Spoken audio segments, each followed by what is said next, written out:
look at that, the difference. So yung straight from the website,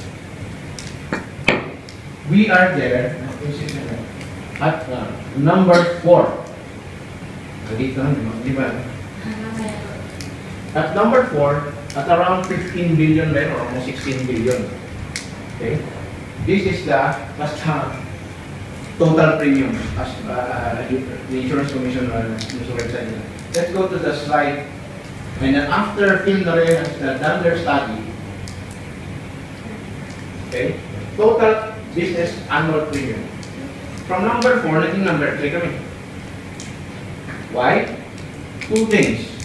One, yung single premium is only given 10%. Okay? So that normalizes premiums across the different companies. Yung regular premium, parang kinompare nila sa single premium. Number 2, it's all only about sales. No more deducting premiums paid for reinsurance. Because that is a function of risk. That's just a function. So the function of sales, this should be the ranking of number 1, number 2, number 3. And look at the premiums. If 10% lang yung single premium, True Life total premium is only around 8 billion, not 15 billion. Okay? The other companies are the same. Okay? In terms of new business, let's talk about new business.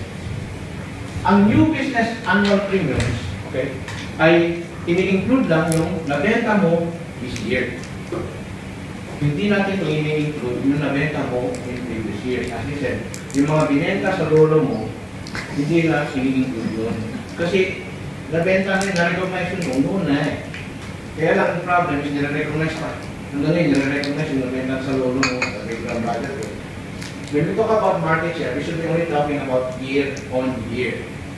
Okay? So, here we are ranked number 2. This is not us just saying, this is the study by FinRe. Okay? Next slide.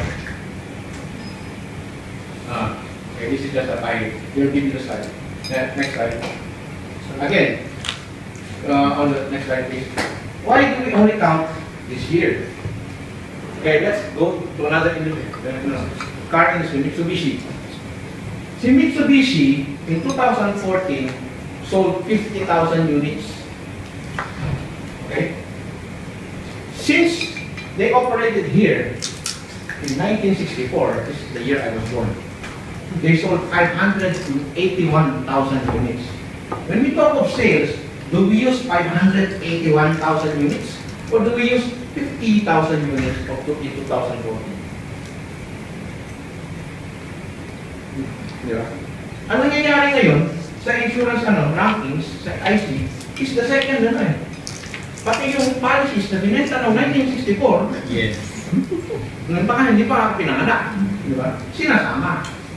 Come on. Bakit?